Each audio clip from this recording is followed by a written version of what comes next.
Greetings, survivors and friends. SHADOWFRAX here with your weekly fix of Rust development news. But first of all, when you're galloping across the land on your shiny new horse, you don't want to look like some filthy generic fresh spawn who just rolled off a beach somewhere, do you?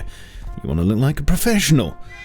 Because that's what you are. And this is why you need my new jockey skin set, hoodie, pants, trousers, and cap. Depending on when you're watching this, these will either be on the store right now or soon to be on the store, and I'll put a link for you in the pinned comment below. Thanks to FaZe, who put these threads together. I hope you enjoy them, and just to say, there's a tiny Easter egg hidden on the set somewhere, if you can find it. Talking of weekly fixes, a mandatory client and server patch will be rolling its way out tonight, and this should help fix a few of the bugs that crawled out of the woodwork after last week's update, as well as hopefully improving server performance, although at the time of writing this, exactly what fixes will be included is yet to be confirmed. Something which will be breaking onto servers with the patch though is a change to waves, which I did mention last week, but here's more on that. Instead of all moving in one direction in their journey across the endless ocean, you'll see waves now heading towards the rusty coastline wherever you are. As well as this, they're now more dynamic, with higher peaks and deeper troughs near the beach becoming smoother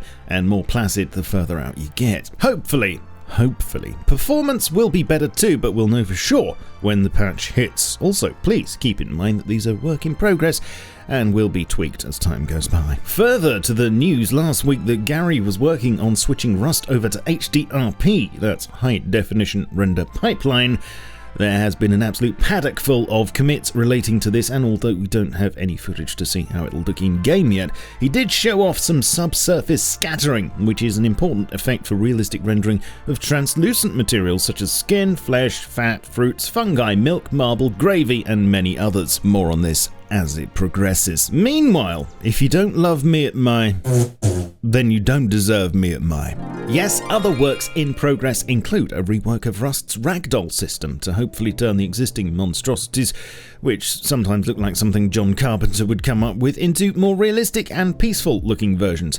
Again, not much to show you yet on this, and I'm guessing it's too much to ask for to be given a ragdoll key for players, but I'll show you more when I have footage. Horse art is being reworked apparently, with new visuals for our neddies. Maybe there'll be a special white one that spawns on a server somewhere and only eats pies or something. Again, it's too early for visuals, but I'll show you as soon as they're trotted out. And finally, just after the update last week, I noticed that the roadmap section of the Rust website had mysteriously disappeared.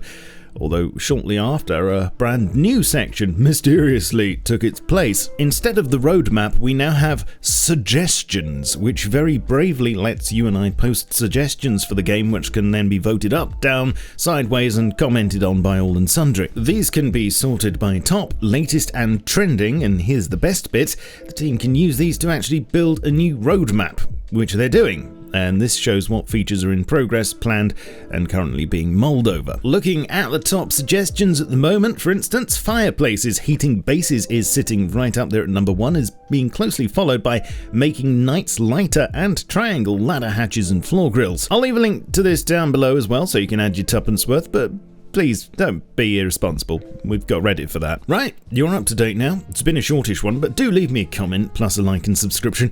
Your support of my channel is very much appreciated. Also, a big thanks to my supporters on Patreon who consistently help me keep the wolves from the stable doors in these difficult times.